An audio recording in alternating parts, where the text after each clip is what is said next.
ಎಷ್ಟೇ ಓಡಿಸಿದ್ರೂ ಮತ್ತೆ ಮತ್ತೆ ಮತ್ತೆ ಮತ್ತೆ ಬರ್ತಾನೆ ಇರ್ತವೆ ಇಲಿಗಳು. ಹೌದು, ನಾವು ಯಾವುದೇ ವಿಡಿಯೋ ಆಗಲಿ ಪ್ರತಿ ಸರಿ ಹೇಳೋದು ಒಂದೇ ಒಂದು, ಇಲಿಗಳು ಬರೋದೇ ಆಹಾರದಿಂದ. ಆಹಾರನ ನೀವು ಎಷ್ಟು ಮನೆಯಲ್ಲಿ ಎಕ್ಸ್ಟ್ರಾ ಆಹಾರನ ಇಡ್ತೀರೋ ಅಷ್ಟು ಇಲಿಗಳು ಬರ್ತವೆ. ಅವು ಬರೋದಲ್ಲದೆ ಅದ್ರ ಜೊತೆಗೆ ಅದರ ಸೈನ್ಯನೇ ಕರ್ಕೊಂಡು ಬರುತ್ತೆ. ಒಂದೇ ಇಲಿಗಳ ಜೊತೆಗೆ ಇಡೀ ಮನೇನ ಧ್ವಂಸ ಮಾಡೋದಂತೂ ಗ್ಯಾರಂಟಿ.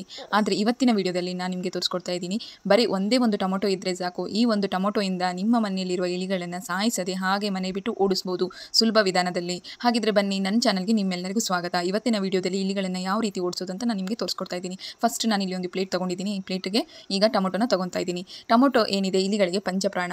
ಕಡಲೆ ಹಿಟ್ಟಾಗಿರ್ಬೋದು, ಬಜ್ಜಿ ಆಗಿರ್ಬೋದು, ಟೊಮೊಟೊ ಆಗಿರ್ಬೋದು, ಸಕ್ಕರೆ ಆಗಿರ್ಬೋದು, ಈ ರೀತಿ ತುಂಬ ಇಷ್ಟಪಡೋದು ಏನಂದರೆ ಇಲಿಗಳು ತುಂಬ ಅಂದರೆ ತುಂಬ ಇಷ್ಟಪಡ್ತವೆ. ಹಾಗಾಗಿ ನಾವು ಕೂಡ ಅಷ್ಟೇ ಇಲಿಗಳು ಇಷ್ಟಪಡೋದನ್ನು ಕೊಟ್ಬಿಟ್ಟು ಅದನ್ನು ಮನೆಯಿಂದ ಓಡಿಸ್ಬೇಕು. ಸೊ ಹಾಗಾಗಿ ಇಲ್ಲಿ ನೋಡ್ತಾ ಇದ್ದೀರಲ್ಲ, ನಾನಿಲ್ಲಿ ಟೊಮೊಟೊ ಏನಿದೆ ಸಣ್ಣದಾಗಿ ತುರಿದಿಟ್ಕೊತಾ ಇದ್ದೀನಿ. ನೀವು ಈ ರೀತಿ ತುರಿಯೋಕೆ ಇಷ್ಟ ಇಲ್ಲ, ಸಣ್ಣದಾಗಿ ಕಟ್ ಮಾಡ್ಕೋಬಹುದು ಅಂದರೆ ಕಟ್ ಮಾಡ್ಕೊಳ್ಳಿ. ನಾನಿಲ್ಲಿ ಸಣ್ಣದಾಗಿ ತುರಿದಿಟ್ಕೊತಾ ಇದ್ದೀನಿ. ಯಾಕಂತಂದರೆ ಇಲಿಗಳಿಗೆ ಏನಪ್ಪ ಅಂದರೆ ಕಡಿಯೋಕೆ ಬರಬಾರ್ದು, ಅಂದರೆ ಲಿಕ್ವಿಡ್ ಟೈಪ್ ಇರಬೇಕು. ಸೊ ಹಾಗಾಗಿ ನಾನಿಲ್ಲಿ ಸಣ್ಣದಾಗಿ ತುರಿದು ಅದರದ್ದು ನೀರೇನಿದೆ ತಗೊತಾ ಇದ್ದೀನಿ. ಈ ರೀತಿ ಟೊಮೊಟೊನ ಸಣ್ಣದಾಗಿ ತುರಿದ ಮೇಲೆ ನೆಕ್ಸ್ಟ್ ಬಂದುಬಿಟ್ಟು ನಿಂಬೆ ಹಣ್ಣನ್ನು ತೊಗೊತಾ ಇದ್ದೀನಿ. ನಿಂಬೆ ಹಣ್ಣಿನ ಸಿಪ್ಪೆ ಏನಿದೆ ಅದನ್ನಷ್ಟೇ ತೊಗೋಬೇಕಾಗುತ್ತೆ. ನಿಂಬೆ ಹಣ್ಣಿನ ಸಿಪ್ಪೆ ಮೇಲ್ಗಡೆ ಇರುವಂಥ ಸಿಪ್ಪೆ ಏನಿದೆ ಅದು ತುಂಬ ಇಷ್ಟ ಇರುತ್ತೆ. ಸೊ ಹಾಗಾಗಿ ಇಲಿಗಳಿಗೆ ಸಿಪ್ಪೆ ಹಾಕಿದರೆ ಊಟದಲ್ಲಿ ವಿಷ ಆದಾಗೆ. ಸೊ ಹಾಗಾಗಿ ನಾನು ನಿಮಗೆ ಮೊದಲೇ ಹೇಳಿದೆ, ಇಲಿಗಳಿಗೆ ಏನು ಇಷ್ಟನೋ ಅದನ್ನು ಕೊಡಬೇಕು. ಅದ್ರ ಜೊತೆಗೆ ನಾವು ಕೂಡ ಸ್ವಲ್ಪ ಆ್ಯಡ್ ಮಾಡಬೇಕು. ಏನಪ್ಪ ಅಂತಂದರೆ ವಿಷ ಅಂದ ತಕ್ಷಣವೇ ಏನಿದು ಪಾಯ್ಸನ್ ಆ ರೀತಿ ಏನಿಲ್ಲ, ಹೊಟ್ಟೆ ಕೆಡೋಕ್ಕೋಸ್ಕರ ಅಷ್ಟೇ ಹಾಕ್ತಾ ಇರೋದು. ಅದು ಬಿಟ್ಟರೆ ಬೇರೆ ಏನೂ ಎಫೆಕ್ಟ್ ಆಗೋದಿಲ್ಲ, ಸಾಯೋದಿಲ್ಲ, ಏನಿಲ್ಲ. ಆದರೆ ಈ ಮನೆಯಲ್ಲಿ ಅವ್ರಿಗೆ ಗೊತ್ತಾಗ್ಬಿಡುತ್ತೆ ಈ ಅಡುಗೆ ಟೇಸ್ಟ್ ಇಲ್ಲ. ಸೊ ಹಾಗಾಗಿ ಈ ಮನೆ ಬಿಟ್ಟು ಓಡೋಗ್ಬೇಕು ಅನ್ನೋದು ಅವ್ರಿಗೆ ಅರ್ಥ ಆಗಬೇಕು ಇಲಿಗಳಿಗೆ. ಹಾಗಾಗಿ ಅಷ್ಟೇ.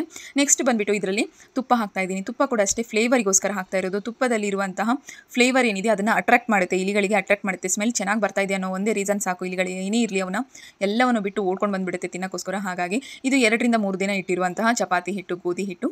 ಸೊ ಹಾಗಾಗಿ ಇದನ್ನು ಹಾಗೆ ಬಿಸಾಕಬೇಕಾಗಿತ್ತು. ಬಿಸಾಕೋ ಬದಲು ಈ ರೀತಿ ನಾನು ಉಪಯೋಗ ಮಾಡ್ಕೊತಾ ಇದ್ದೀನಿ. ವೇಸ್ಟ್ ಮಾಡೋಕ್ಕೆ ನನಗೂ ಇಷ್ಟ ಇರಲಿಲ್ಲ. ಹಾಗಾಗಿ ಚಪಾತಿ ಹಿಟ್ಟು, ಉಳಿದಿರುವಂಥ ಚಪಾತಿ ಹಿಟ್ಟೇನಿದೆ ಅದನ್ನು ನಾನು ಸಣ್ಣದಾಗಿ ಉಂಡಿ ಮಾಡ್ಕೊತಾ ಇದ್ದೀನಿ. ಈ ರೀತಿ ನೀವು ಆದರೂ ಅಷ್ಟೇ 2 ದಿನದ ಇಟ್ಟಿದ್ರೆ ತಿನ್ನಕ್ಕೆ ಹೋಗಬೇಡಿ ಸ್ನೇಹಿತರೆ. ಅದ್ರ ಬದಲು ಈ ರೀತಿ ಮಾಡ್ಕೊಳ್ಳಿ ನೀವು. ನಿಮ್ಮ ಮನೆಯಲ್ಲಿ ಇರುವಂಥ ಇಲಿಗಳು ಜನ್ಮದಲ್ಲಿ ನಿಮ್ಮ ಮನೆ ಕಡೆ ಸುಳಿಯೋದೇ ಇಲ್ಲ. ಸೊ ಸಣ್ಣ ಉಂಡೆಯ ರೀತಿ ಮಾಡ್ಕೊಂಡಿದ್ದೀನಿ. ಆಗ ನಾವು ಲಿಕ್ವಿಡ್ನ ತಯಾರು ಮಾಡಿದ್ವಲ್ಲ, ಸೊ ಅದರಲ್ಲಿ ಇದನ್ನು ಹಾಕ್ಬೋದು. ನಿಮಗೆ ಲಿಕ್ವಿಡ್ ಜಾಸ್ತಿ ಆಗ್ತಾ ಇದೆ, ನನಗೆ ಇದರಲ್ಲಿ ಏನಾದರೂ ಫಿಲ್ ಮಾಡೋಕ್ಕೆ ಆಗ್ತಾ ಇಲ್ಲ ಅನ್ನೋ ಹಾಗಿದ್ರೆ ನೀವು ಇದರಲ್ಲಿ ಕಡಲೆ ಹಿಟ್ಟನ್ನ ಆ್ಯಡ್ ಮಾಡ್ಕೋಬೋದು.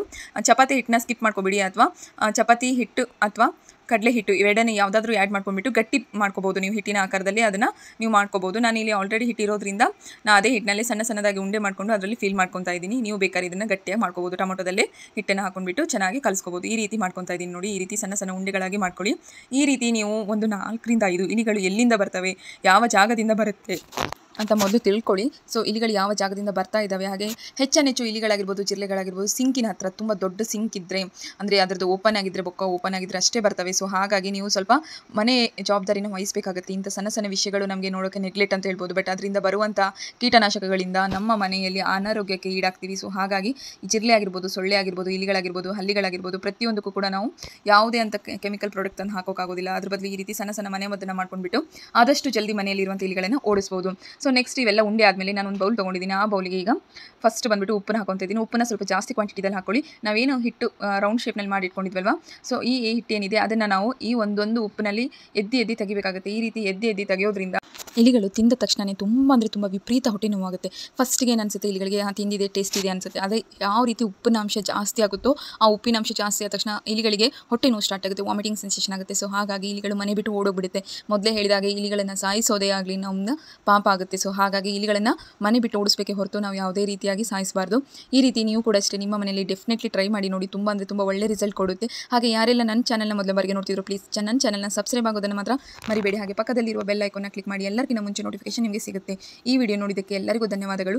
ಈ ಒಂದು ಟಿಪ್ನ ನೀವು ಕೂಡ ಮನೆಯಲ್ಲಿ ಟ್ರೈ ಮಾಡಿ, ಹಾಗೆ ಕಮೆಂಟ್ ಮಾಡೋದನ್ನು ಮಾತ್ರ ಮರಿಬೇಡಿ ಯಾವ ರೀತಿ ಬಂದಿದೆ ಅಂತೇಳಿ. ಹಾಗೆ ಹೆಚ್ಚು ನಾನು ಇಲಿಗಳು ತುಂಬ ವೀಡಿಯೋಸ್ನ ಹಾಕಿದ್ದೀನಿ, ತುಂಬ ಇಲಿಗಳ ವೀಡಿಯೋಸ್ನ ಹಾಕಿದ್ದೀನಿ. ಯಾವತ್ತೂ ಕೂಡ ಮನೆ ಕಡೆ ಸುಳಿಯೋದಿಲ್ಲ. ಪ್ರತಿಯೊಂದು ಕೂಡ ನೀವು ಟ್ರೈ ಮಾಡಿ ನೋಡಿ. ಒಂದೊಂದು ಕೂಡ ತುಂಬ ಪಾಯ್ಸನ್ ಆಗಿರುವಂಥ, ಎಫೆಕ್ಟಿವ್ ಆಗಿರುವಂಥ ಇಲಿ ರೆಮಿಡೀಸ್ನ ಮಾಡಿದ್ದೀನಿ.